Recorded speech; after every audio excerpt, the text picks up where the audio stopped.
Olá, o Trajetórias já está no ar. Hoje nós seguimos conversando com os presidentes que marcaram a história do Legislativo nesses 250 anos de casa. Hoje a nossa convidada é a deputada estadual Sofia Cavedon, que já está aqui comigo e presidiu a casa em 2011, né, deputada? Como é que foi essa experiência? Tudo bem? Seja muito bem-vinda. Muito obrigada, para mim é uma alegria estar aqui na casa de Porto Alegre, da democracia que eu vivi, experimentei, fui protagonista por 18 anos e este 2011 foi extraordinário. É uma mudança muito linda estar na presidência da casa em relação aos mandatos. Claro que a riqueza dos mandatos, eles te subsidiam, né, para ser a presidenta. Mas no momento que tu toma um espaço maior, que é um espaço de importância, tanto quanto a Prefeitura de Porto Alegre, a condução dos trabalhos, decisões dessa casa, te dá uma força e uma voz para os temas que tu acredita que é muito significativo. Então eu fiz um 2011, eu me lembro que eu fiz uma entrevista no final de 2011 no Jornal do Comércio e o título acabou sendo a minha síntese, né? Eu fiz uma gestão incomodativa, né? Claro, era o nosso mandato da oposição, mas seria propositiva se fosse situação. Nós tínhamos o prefeito Fortunati não tinha vice, né? Ele tinha assumido. Comecei o mandato assumindo a prefeitura por 13 dias e o que a gente tinha pensado para o mandato já comecei a fazer na prefeitura, né? A primeira ideia de que a Câmara estaria na comunidade toda semana, na primeira semana de prefeita eu já saí para os bairros e foram 13 dias extraordinários também, porque a mesma sensação em relação à presidência a gente tem em relação à prefeitura. Então tinha situações de moradia de rua, de despejos, que eu como prefeita fui, levando todos os secretários, convidando o Ministério Público. Tinha situações de moradores de rua, situações de educação, lixo. Nossa, foi um início do ano 2011 com muita chuva e crise no lixo. Olha, nós estamos vivendo agora a crise do lixo. Então tinha lixo por tudo. E aí atrás dos caminhões, era descumprimento. Eu ia de carro, um prefeito atrás dos caminhões, porque afinal o prefeito tinha deixado um sistema que iam monitorar online. Enfim, foi muito extraordinário. Água, enchente em vários lugares, então acompanhei de perto. E aí já na presidência da Câmara, a gente já saiu aí na segunda semana, toda sexta de manhã, Câmara na comunidade. E foram todas as sextas-feiras religiosamente, inclusive entre o Natal e o Ano Novo, eu fiz a semana inteira, porque tinha demandas represadas no fim da gestão. Então era o Câmara na comunidade, convidava os vereadores e as vereadoras, e eles acompanhavam conforme a sua região, seu interesse, né? Mas principalmente convidávamos a prefeitura, porque a liderança comunitária a gente ia agendando conforme as demandas das lideranças e a prefeitura, então eu já sabia que era saneamento, que era moradia, que era creche, que era isso, que era aquilo, e convidava as áreas afins. E foi assim extraordinário. Naquele ano a gente produziu um relatório importante, por exemplo, sobre a drenagem urbana, né? Tinha sido parada a dragagem dos arroios, a limpeza dos arroios, isso gerou um processo enorme no Ministério Público, importante, porque alagava, porque o governo alegava que não tinha onde colocar os resíduos que retirava dos arroios contaminados, então não estava fazendo, e isso criava uma situação inaceitável, porque aí alagava as famílias, enfim, a drenagem tinha que fluir e não fluía na cidade. Para lembrar de um dos temas, né? Mas trabalhamos muitos temas que foram evidenciados. O que era importante, Vanessa? Como a gente seguiu fazendo, a gente conseguiu ver o que era recorrente, né? Então, era o problema da habitação, era o problema da drenagem, mas isso acontece em todos os bairros. Significa que uma política pública que não está funcionando, né? E visitamos galpões de reciclagem, enfim, acho que foram, e sempre produzíamos um relatório, notícia, e o governo já estava lá, já tomava atitudes, já quando não estava, recebia as nossas indicações. Veja, foi muito, muito significativo. E esta metodologia eu procurei usar, né, nos demais temas. Então a gente criou a caravana das boas práticas pedagógicas. Pensei, bom, na educação nós vamos fazer o quê? vamos acompanhar e vamos evidenciar, para não ir buscar só os problemas, também a Câmara dar visibilidade para as boas práticas. E foi muito bacana porque uma parceria com o Correio do Povo, a página de ensino, cada experiência que a gente visitava, ela publicava. Nós fizemos um caderno no final do ano, muito bonito, sobre as práticas pedagógicas, valorizando as boas iniciativas da escola. Também trabalhamos ao longo do ano, né, para que tivesse consistência, que tivesse um olhar, uma presença continuada na educação. E aí vivíamos também um problema sério do transporte. Olhem que interessante, já tínhamos aqui um movimento que chegava janeiro, início de fevereiro, a juventude já vinha aqui questionando aumento de passagens. Mas a cidade de Porto Alegre nunca tinha licitado o transporte. As queixas eram imensas e nós fizemos o Câmara no ônibus. Então eu tomei a iniciativa de, bom, a Câmara vai andar de ônibus. Então, como presidente, convidava os vereadores da mesma maneira. Dependendo da região e a linha que a gente marcava, os vereadores e vereadoras acompanhavam. Aquilo ali causou uma celeuma aqui. Nós tínhamos vereadores aqui que tinham relação com a ATP. Me lembro que subiam a tribuna e eu dizia, bom, mas então a gente não vai ver o que está acontecendo? Foi tão forte aquele ano, porque a gente acabou estimulando muito a população a ligar para o 118 na época, agora é 156, tu liga para o 118, cai no 156. E a gente também evidenciou, então, as queixas, quais eram as empresas que tinham mais queixas, que tinham mais problemas. E acabou que o prefeito Fortunati encaminhou a licitação dos ônibus. Claro que foi uma combinação, a gente discutiu a partir do nosso olhar, mas também tinha um movimento estudantil.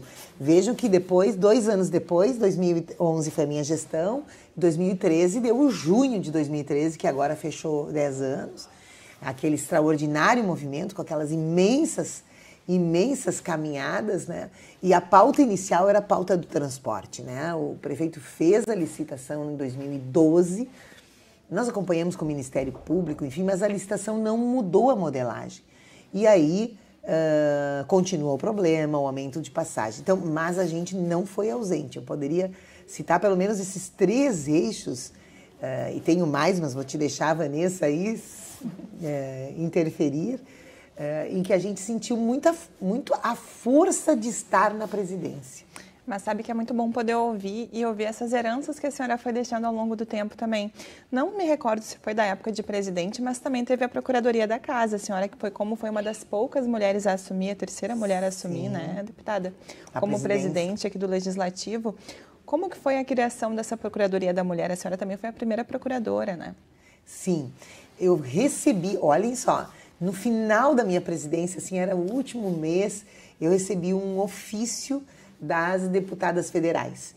E elas diziam, olha, deputadas, nós estamos criando a Procuradoria da Mulher aqui na Câmara Federal. Foi uma iniciativa das deputadas federais com as senadoras.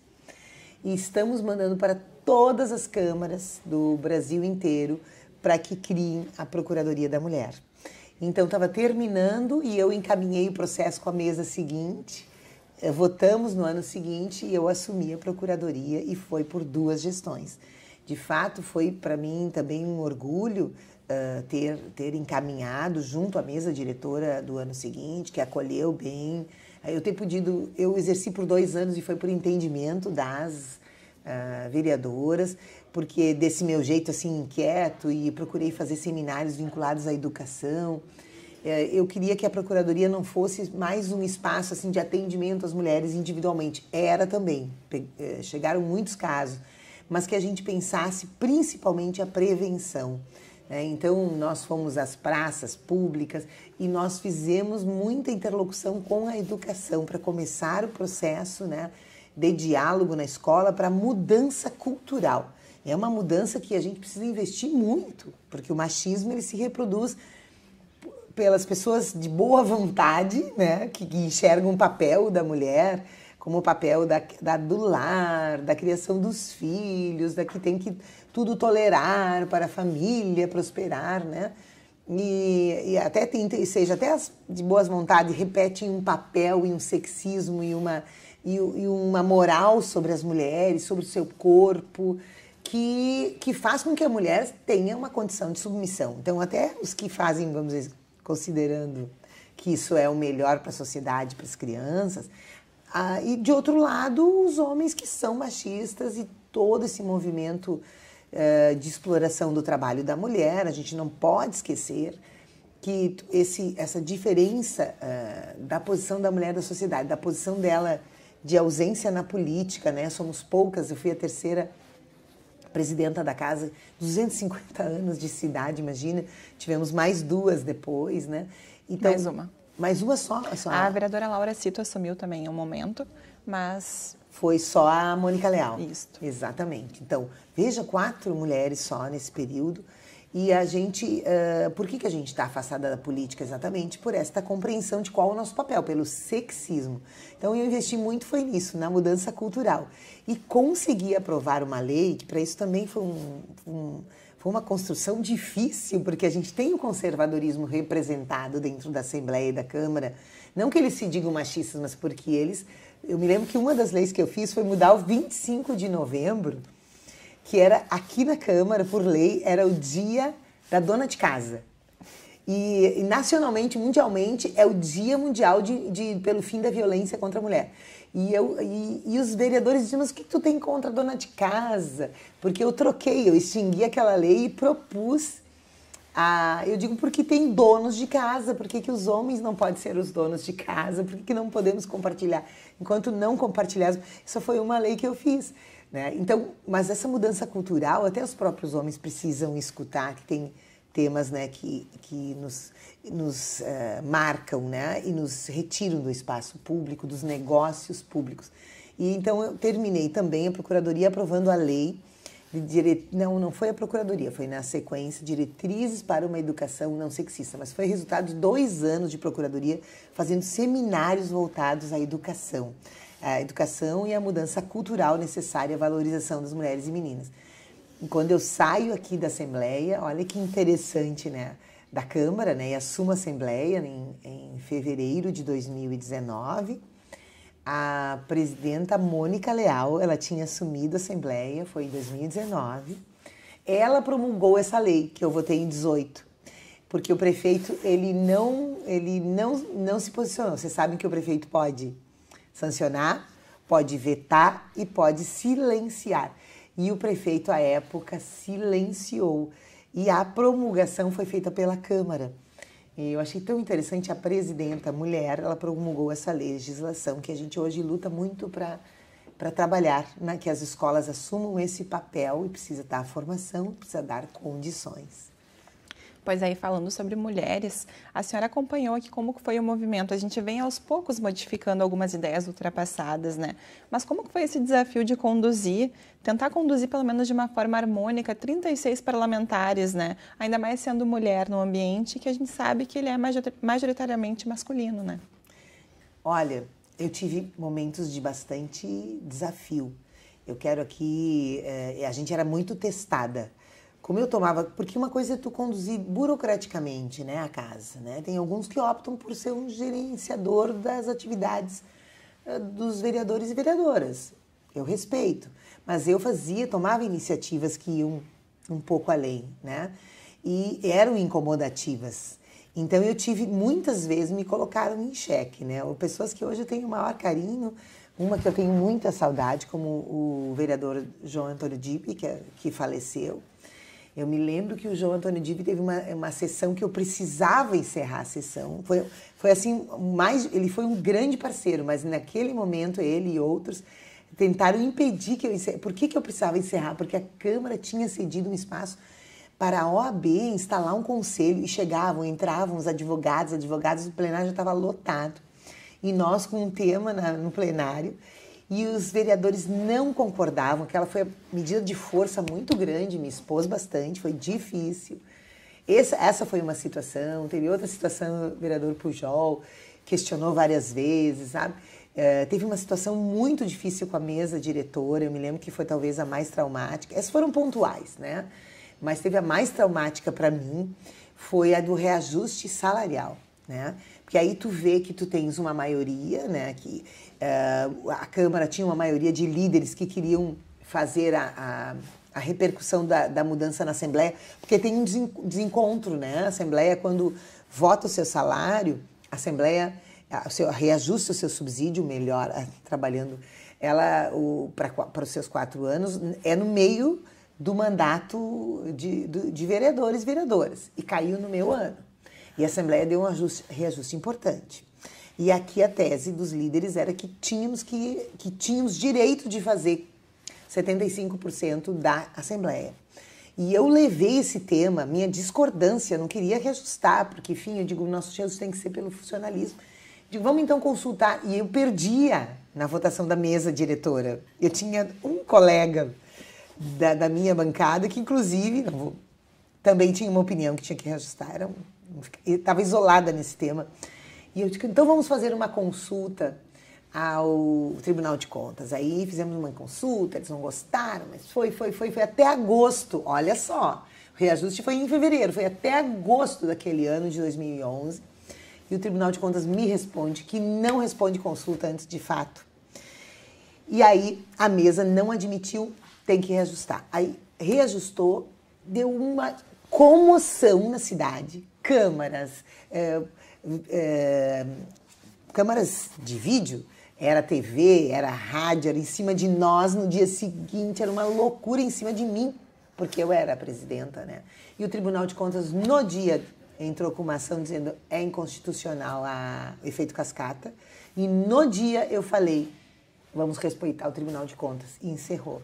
Só que eu sofri um desgaste enorme. Quando eu disse que eu queria respeitar o Tribunal de Contas, daí assim, os líderes aqui queriam me matar. Então a Câmara foi exposta, eu digo que é a tônica, assim, momento mais, mas como é importante a gente viver, né, este momento, porque hoje, com a maturidade que eu tenho, com talvez um pouco mais de autoridade, que as mulheres só vão construindo autoridade no exercício, eu talvez tivesse dito não e pronto, né, vocês querem?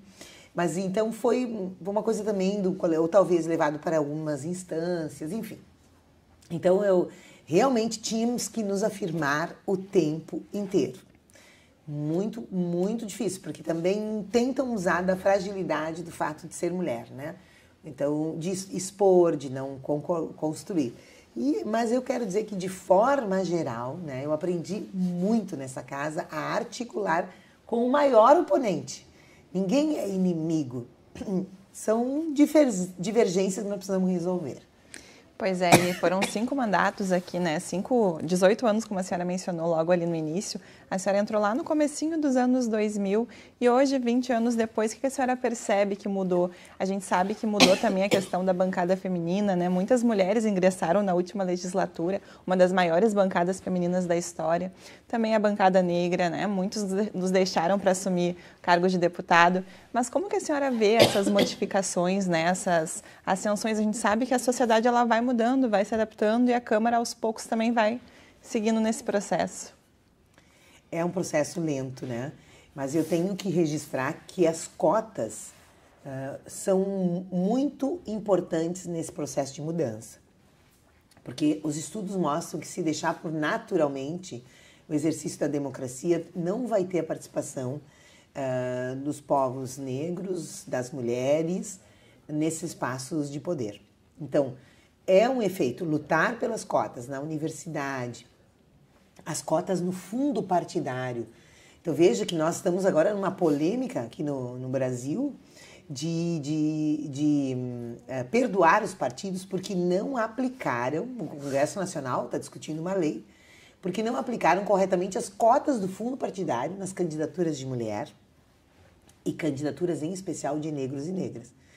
Então, veja, os partidos tentam burlar, eles de fato não valorizavam e não colocavam recursos de forma geral, não vou tirar partido nem A nem B, e isto faz toda a diferença, toda a diferença. Eu lembro, assim, como era difícil, eu fui 5 vezes, né, eleita, juntar os recursos para fazer campanha, nós, mulheres em especial, porque é uma bola de neve, né? A gente onde estão as mulheres? As mulheres saíram de casa, onde elas foram trabalhar? Foram nas áreas sociais, vinculadas ao modelo, né, de atuação ao sexismo. Então, as mulheres foram para a educação, foram para a saúde, para assistência social. Elas não estão majoritariamente ainda nas áreas exatas, nas áreas da fazenda. Agora, claro, concurso público começou a modificar isso, porém, muito lentamente. Por quê? Porque a formação lá na escola já vai encaminhando, né? E já vai modificando as inteligências. Quando tu coloca as meninas a brincar de casinha, de boneca, determinadas atividades são muito violentas para meninas, esportes esses não dá para meninas, o estereótipo, elas vão ficar deformadas e não sei o quê. Tu vai mudando a inteligência, porque a inteligência é um desenvolvimento. Então vai desenvolvendo a inteligência para as áreas sociais. Nas áreas sociais não estão os grandes recursos que financiavam as campanhas. E que ainda financiam, né? A gente conseguiu recentemente, são 5 anos, que empresas não pudessem doar a partidos políticos e a candidatos e candidatas. Mas empresários continuam doando. Então, onde estão os homens estão mais vinculados a essas atividades, né? Então, o fundo partidário, os partidos têm dificuldade por machismo, por sexismo, porque a maioria ainda é masculina, de inclusive investir o dinheiro nas candidaturas. Então, eu sempre comento que a primeira vez que eu recebi dinheiro, eu nunca recebi dinheiro partidário, fundo partidário, foi quando eu fui candidata a deputada estadual, na segunda vez que eu fui candidata, que me elegi. Todas as minhas eleições aqui, eu ajudava o partido, porque a gente era, então, para poder sair na televisão, tu ainda tinha uma cota, tu tinha que recolher recursos, tinha que juntar recursos, tinha que... e eu sempre fiz assim, sempre tive assim, essa graça de ser uma profissional ligada à educação, profissionais liberais. Então, éramos muito contribuindo com um pouquinho, né? Mas quem é comunitário, por exemplo? Liderança comunitária, vai pedir para quem, na verdade, apoiar, né? Então, essa mudança também tem a ver com a materialidade dos financiamentos. Meu sonho, nós não chegamos ainda, é chegar ao que tem a Argentina. Na Argentina, a votação é por lista, né? Então, tu não vota na Vanessa, na Sofia, no fulano, na fulana. Tu vota na lista partidária ou na federação, né? E essa lista é obrigatoriamente alternada, homem-mulher, homem-mulher, homem-mulher. Então, hoje a Argentina tem quase metade, porque foi a primeira vez, então tem essa questão das quebras e tal, quase metade do seu parlamento são mulheres. Tem uma transformação enorme acontecendo na Argentina. Então, são formas de que a gente também, imagina, essas mulheres empoderadas, elas vão ajudar a mudar a cultura, né? Não dá pra gente esperar a mudança cultural. A mudança cultural precisa da presença das mulheres onde elas não são previstas. E agora, olhando por cima, assim, toda essa história que a senhora construiu aqui no Legislativo, né? 250 anos do qual a senhora fez parte por um momento dessa história. Como que a senhora olha para trás, assim, e vê esse momento na sua vida? Olha, eu tenho uma gratidão enorme à Câmara, à experiência da cidade. Eu recebi, inclusive, o título de cidadã de Porto Alegre, né? E eu fiquei muito feliz, assim, dizendo, nossa, realmente, eu sou uma cidadã que é muito cidadã, assim, muito urbana, muito do coletivo, né? Porque eu vim para cá e em 82, para estudar, poderia tocar uma carreira individual, né? E que a gente, claro, incide em coletivos, professora de educação física, mas logo assumi na rede municipal e logo já fui para o coletivo, já fui para a TEMPA, a Associação dos Trabalhadores e Trabalhadoras da Educação, já fui ser liderança sindical, foram 8 anos de escola e 8 anos, já uma parte na escola, outra parte sem estar na escola, de liderança sindical, aí fui para os governos. Então eu sou coletiva em Porto Alegre, sou da cidadania, sou do debate das políticas públicas, da cidade, dos bairros, dos embates políticos, desde 83, né? Não, 85 eu entrei na rede, 82 eu vim para cá, né? 83 eu comecei a trabalhar no Colégio Sévigné, trabalhei em escola privada também. Então, desde 85, é que eu influencio nessa cidade. Eu digo que eu vi, em relação aos municipários, municipárias, né? A ascensão infelizmente, vivi e vivo um período de resistências onde a gente perdeu muito. Mas uma grande ascensão da democracia, da democratização, da discussão com a cidade, da renovação do lixo, do tratamento do lixo, porque a gente criou todos os galpões de reciclagem, do tratamento de esgotos, porque não tinha nenhuma estação de tratamento quando o Olívio começou como prefeito aqui. Hoje a gente trata 50%, quase 60% do esgoto, porque foi fortalecimento do DEMAI, foi uma política que os nossos governos... Então, eu vivi lá a oposição no início, depois eu vivi os governos, depois eu vivi parte dos governos na Câmara, né? E a gente criou, então, essa política de tratamento de esgotos. Hoje luto para que não se venda o DEMAI, porque foi virtuosa, foi importante, já separa 80%, já temos separador absoluto de 80%, possibilidade de tratar 80% dos esgotos na cidade. Isso é muito importante. Então, essas políticas todas de arborização, as políticas da escola cidadã, de uma escola para todos e todas, da cobertura desde a educação infantil, berçário, até a educação de jovens e adultos. Então, eu vi e fui protagonista em vários lugares, né? Fui secretária adjunta da educação por 4 anos, e isso me deu, assim, uma responsabilidade, uma penetração, uma vivência em toda a rede escolar, além da vivência que eu fazia no sindical, né? E depois eu fui secretária de educação no meu primeiro mandato de vereadora, né? Secretária do prefeito Verli, já falecido. Então, assim, eu me sinto muito protagonista dessa cidade, mas principalmente uma vida muito rica, muito feliz, muito dinâmica, né? Não é nada monótono, graças a essa vivência e graças ao parlamento. Aqui vivemos momentos extraordinários nesse parlamento, né? De grandes embates. E, claro, estamos na resistência, estamos agora procurando, na resistência no sentido da nossa visão de cidade, né? Uma visão de cidade inclusiva e não que impacte tanto o meio ambiente com a construção civil, que é o que mais a gente vê, né? É uma exploração muito forte da terra urbana, como mercadoria, e a gente quer que avance o direito a morar e viver bem na cidade. Já estamos quase estourando aqui o nosso tempo, porque é muita coisa, é muita história para contar, sim, né, deputada? Sim. Mas eu quero que brevemente, então, a senhora deixe seu recado para quem está assistindo a gente e a sua mensagem, né, para esses 250 anos da casa. Então, a gente pode muito, gente. A gente pode fazer muito por nossa cidade, para o bem viver dessa cidade, né? Eu não falei da cultura, mas eu quero encerrar dizendo isso. Esta Câmara honra uma das construções que a gente fez com os artistas e as artistas, né? Que é a Mostra de Artes Glênio Pérez, né? Já estamos na 8ª edição, eu fico muito feliz. Então, assim, a cidade cultural, uma cidade da democracia, e a gente pode, estendendo as mãos e nos ligando na esfera pública, fazer com que ela seja mais e aprofunde mais essa democracia, esse bem viver. Então, minha gratidão à cidade de Porto Alegre e continuar lutando por ela e com ela.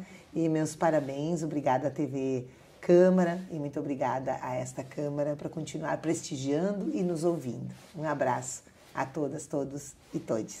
A gente agradece por a senhora ter vindo até aqui conversar conosco mais uma vez. Ficamos muito felizes em poder contar a sua história. Então, deputada, muito obrigada por ter vindo. Então, essa foi a deputada Sofia Cavedon, que presidiu a casa em 2011. O Trajetória de hoje fica por aqui, mas você pode rever esse e outros programas nas nossas redes sociais e também no nosso YouTube. Muito obrigada pela sua companhia e até a próxima.